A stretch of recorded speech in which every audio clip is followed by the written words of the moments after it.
Aujourd'hui, l'enjeu pour nos entreprises, c'est de montrer aux jeunes ingénieurs et aux étudiants qui arriveront bientôt sur le marché du travail que leur engagement il est compatible avec nos activités, compatible avec nos métiers et qu'ils y trouveront leur place. Alors le fait générateur initial, c'est le manifeste pour un réveil écologique, une pétition signée par des jeunes élèves en école d'ingénieur, en université, en école de commerce. On est nous-mêmes des entreprises très engagées dans l'accompagnement de toutes les grandes transitions du monde moderne. Et donc on se prend au mot et on motive et on mobilise nos jeunes professionnels pour travailler avec eux sur quelle serait la charte qui convaincrait les jeunes de nous rejoindre. Alors cette charte pour le climat, elle s'articule autour de 3 axes. Le premier, c'est l'engagement des entreprises d'ingénierie elles-mêmes à contrôler et réduire leur empreinte climatique. Le deuxième, c'est l'engagement des entreprises d'ingénierie à contrôler et à réduire l'empreinte climatique des projets qu'elles pilotent ou qu'elles proposent. Et le troisième, très important pour les jeunes, c'est la clause d'engagement climatique, où on laisse la possibilité à tout salarié de nos entreprises de proposer des améliorations, de challenger finalement les projets qu'on pilote pour en améliorer l'empreinte environnementale.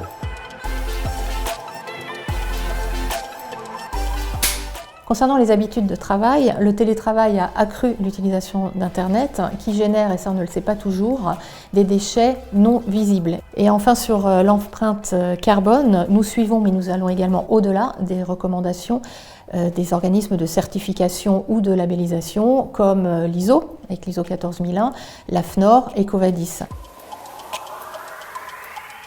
Alors on a voulu promouvoir cette démarche à travers les prix que le syndicat Syntec Ingénierie remet chaque année. D'une part, le prix de l'ingénierie du futur qui s'adresse aux élèves des écoles et qui a été gagné cette année par une équipe qui proposait une tortue autonome capable de nettoyer les zones polluées dans les océans. Et puis le Grand Prix national de l'ingénierie qui a été décerné cette année à un projet exemplaire de rénovation de lycée qui offre l'avantage d'être très efficace sur la réduction de l'empreinte thermique notamment. Pour illustrer cet engagement, prenons IPSI, qui est un concept développé par Sofrecid Engineering de production d'électricité verte offshore et donc de manière écologique. Il faut savoir qu'à horizon 2050, l'hydrogène représentera 25% des besoins énergétiques de la planète.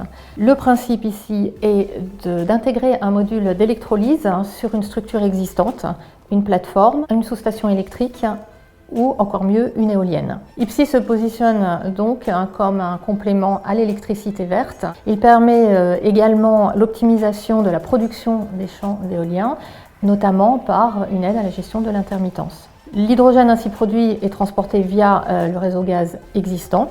Et cerise sur le gâteau, qui dit électrolyse dit production d'oxygène.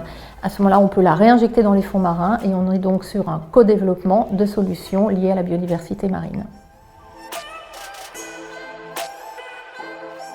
Depuis la signature de la charte, il y a effectivement plus de collaboration et de coopération en interne entre les différents collaborateurs. Par ailleurs, on constate aussi que ça permet aux collaborateurs de plus donner leur avis, de plus s'exprimer sur les différents projets sur lesquels ils travaillent et aussi sur la vie de l'entreprise et nos différentes pratiques au quotidien.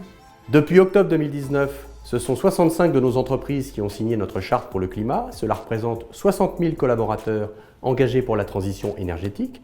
Chaque année, nos entreprises créent de nouveaux emplois pour la transition énergétique et les enjeux environnementaux. Rejoindre l'ingénierie, c'est conjuguer son engagement climatique et une activité professionnelle. Rejoindre l'ingénierie, c'est rejoindre le secteur des solutions pour le climat.